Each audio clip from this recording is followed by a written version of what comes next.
संदेश के साथ शुरू करते हैं समग्र शिक्षा उत्तर प्रदेश और यूनिसेफ लखनऊ की तरफ से पेश किया जाने वाला ये कार्यक्रम जन पहल। शिक्षा प्रगति की ऐसी सीढ़ी रोशन होती जिससे हर पीढ़ी।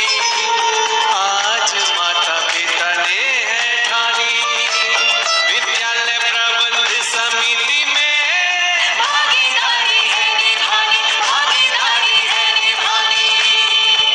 नमस्कार साथियों, मैं हूँ विद्या और मैं हाजिर हूँ जन पहल कार्यक्रम की एक और कड़ी के साथ। और हमेशा की तरह मेरे साथ मौजूद है हम सब की प्यारी काकी। भाई अपनी काकी की तरफ से तुम सबको ढेर सारा आशीर्वाद।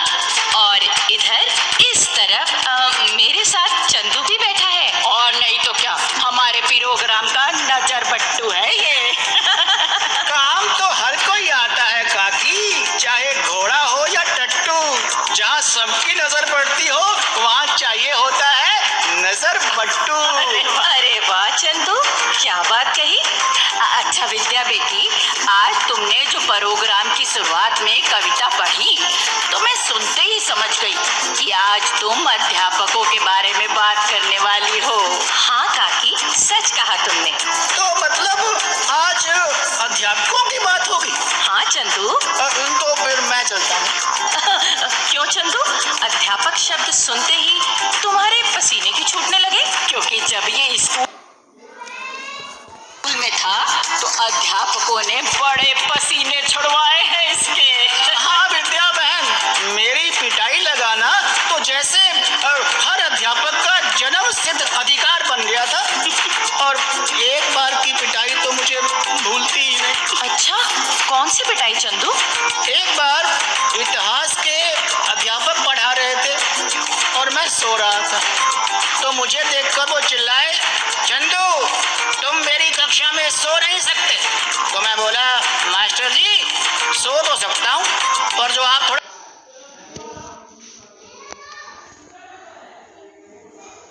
पिटाई लगी, ऐसी पिटाई लगी इसकी कि आज तक याद है इसे।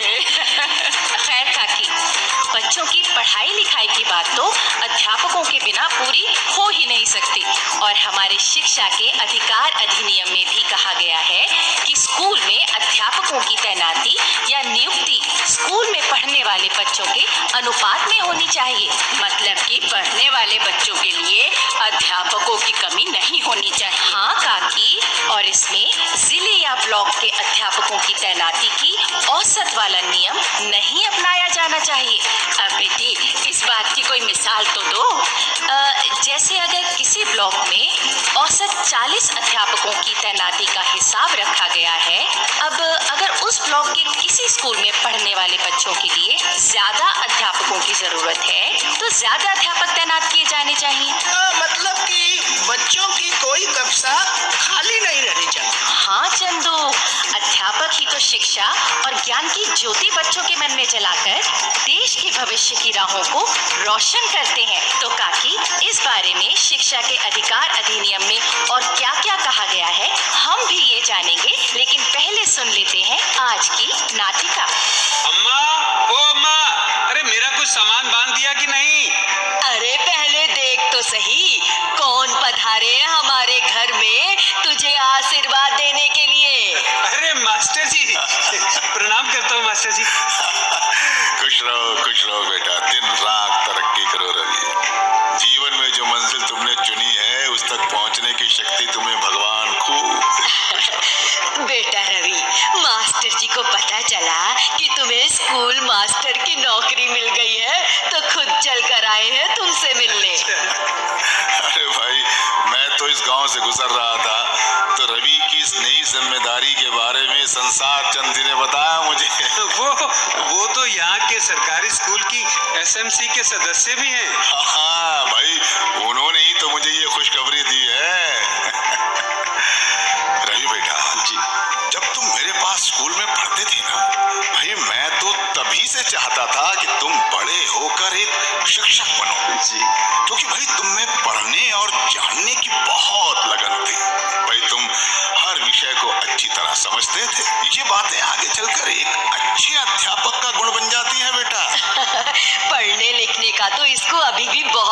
है मास्टर जी। अरे युवती बहन, भाई वो तो है भाई, ऐसे योग्य अध्यापक हमारे बच्चों को पढ़ाएं तो ये बात तो हमारे शिक्षा के अधिकार अधिनियम में भी कही गई है। अच्छा रवि बेटा जी, ये बताओ, एक अध्यापक के रूप में भाई तुम्हारी पहली तैनाती कहाँ पर हुई है? मसूदपुर गांव में मास्टर जी। आज शाम को ही निकल जाऊंगा वहां के लिए। अच्छा, तो भाई गांव के बच्चों को पढ़ाने के लिए जा रहे हो? हाँ, मास्टर जी, और मैं चाहता भी यही था। मुझे लगता है कि गांव के बच्चों को शिक्षा की ज्यादा जरूरत है। मैं वहां पढ़ाने के साथ साथ शिक्षा के प्रसार प्रचार के लिए भी काम करूंगा। तो बेटा फिर तुम ये भी देखना कि तुम्हारे स्कूल की जो एसएमसी, मेरा मतलब विद्यालय प्रबंध समिति है, उसका केवल गठन ही ना हो, बल्कि वो समिति अपनी हर जिम्मेदारी पूरी करे। मास्टर जी, आपकी इस बात से याद आया कि आप भी आजकल गांव-गांव घूमकर इस बारे में जागरूकता ला रहे हैं। मुझे उस दिन संसार चंद जी ने बताया। हाँ रवि बेटा, अपने पढ़ाने के दिनों से ही मैं स्कूल में पढ़ाई लिखाई के जिस माहौल को चाहता था ना, वो शिक्षा के अधिकार अधिनियम के लागू होने से पूरा हो रहा है। जी हाँ मास्टर जी। और भाई इस माहौल को बनाने में एसएमसी की बहुत बड़ी भूमिका है। इसीलिए मैं नौकरी से अवकाश के बाद एसएमसी के बारे में लोगों को बताता समझाता रहता हूँ। ये तो आप बहुत अच्छा काम कर रहे हैं मास्टर जी। अच्छा रवि, अब तुम भाई अध्यापक का काम करने जा रहे हो। जी जी।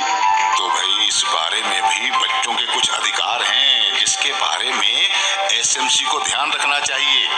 किन बातों का ध्यान रखना चाहिए एसएमसी को? भाई जिन बातों के बारे में अधिनियम में कहा गया है, जैसे जो शिक्षक हों वो योग्य और अपने काम में कुशल होने चाहिए। एसएमसी इस बात का भी ध्यान रखे कि स्कूल में बच्चों की संख्या के मुताबिक अध्यापक जरूर तैनात हों। जी हाँ, ये तो बहुत जरूरी है।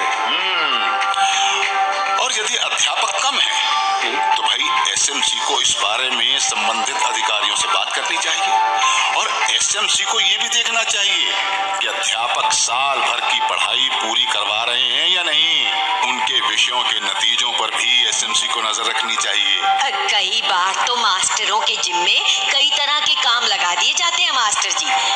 ऐसे में तो पढ़ाई का काम पिछड़ भी सकता है ना। मास्टर जी, अम्मा ने बात तो ठीक नोट की है। हाँ, लेकिन देखो रवि, अधिनियम में साफ तौर पर कहा गया है कि अध्यापकों को पढ़ाई के अलावा सरकार की तरफ से अगर 10 साल के बाद होने वाली जनगणना, स्थानीय निकायों, विधानसभा या संसद के चुनावों या किसी प्राकृतिक आपदा में राहत से जुड़े काम सौंपे जाते हैं तो भाई वो तो उन्हें करने होंगे। जी मास्टर जी।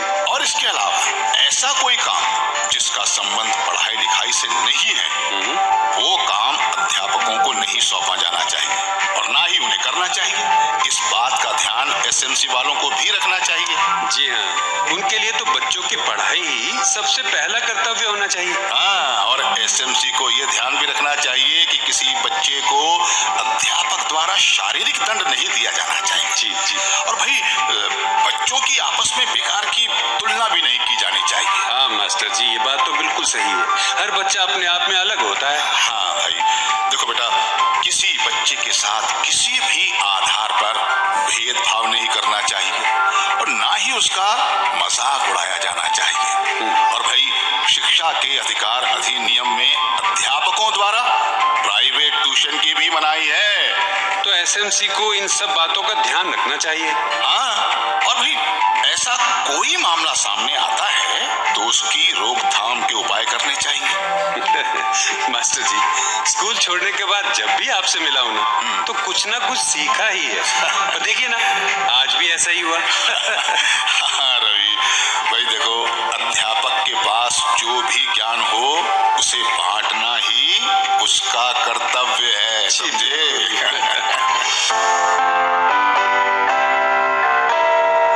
तो अब नाटिका के बाद हम आपको सुनवा देते हैं एक लोकगीत। लोकगीत में ये बात कही गई है कि बेटा बेटी दोनों समान हैं तो फिर भेदभाव काहे को? बेटी बेटे एक समान है, घर घर अलग जगाओ। बेटी बेटे एक समान है, घर घर अलग जगाओ। बेटी पढ़ाओ बेटी बढ़ाओ, ये बात सभी को समझाओ। बेटी पढ़ाओ बेटी बढ़ाओ, ये बात सभी को समझाओ।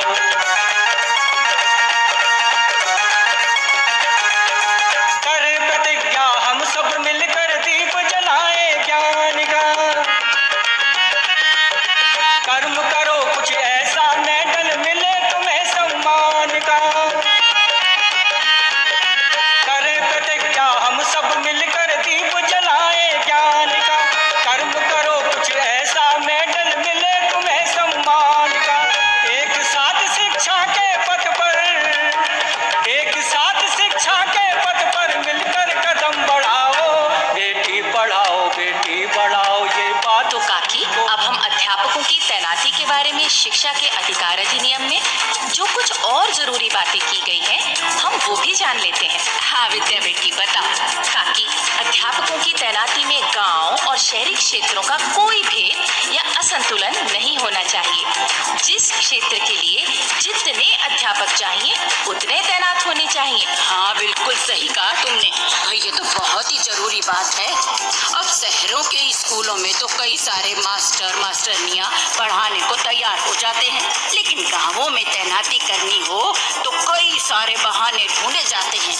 ऐसी बात तो कतई नहीं होनी चाहिए। हाँ काकी, पढ़ना लिखना बच्चों का अधिकार है और ये अधिकार अध्यापकों द्वारा ही पूरा होता है। बिल्कुल। इसलिए स्कूल में जितने अध्यापक चाहिए उतने वहाँ तैनात हों। इस बात का ध्यान भी एसएमसी के सदस्यों को रखना चाहिए।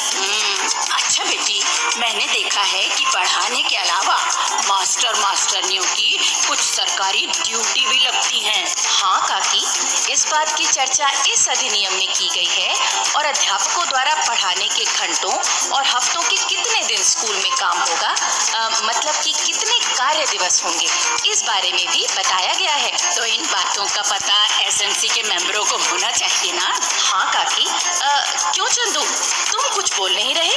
बातें तो तुम अच्छी बता रही थी विद्या बहन, पर अध्यापकों की बातचीत में मेरी कुछ बोलने की हिम्मत नहीं हो रही थी। तो चलो फिर अब सुन लेते हैं ये संदेश। हमारा नाम रहनुमा है। हम पूर्व माध्यमिक विद्यालय दोना ब्लॉक काकोरी के प्रबंधन समिति के अध्यक्ष हैं। जब से हम समिति के अध्यक्ष बने हैं तभी से अभिभावक और विद्यालय में काफ़ी सुधार आया है।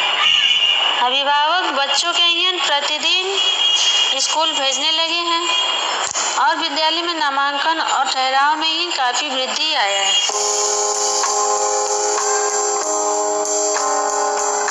तो भाइयों बहनों, स्कूल में विकास की रफ्तार, सुविधाओं की बहार और पढ़ने पढ़ाने के काम में निखार लाती है एसएमसी यानी विद्यालय प्रबंध समिति। तो फिर एसएमसी की कामयाबी के लिए जरूर दुआ करो। हाँ भाई, इस बात पर जरूर ध्यान धरो। साथियों, अगर आप एसएमसी के बारे में कोई जानकारी चाहते हैं तो हमें लिख सकते हैं। खत लिखने के लिए हमारा पता है समग्र शिक्षा उत्तर प्रदेश, सर्व शिक्षा अभियान ऑफिस, विद्या भवन, प्रथम तल, फर्स्ट फ्लोर, निशांतगंज, लखनऊ 226007। तो अब जन पहल के अगले कार्यक्रम तक विद्या और अपनी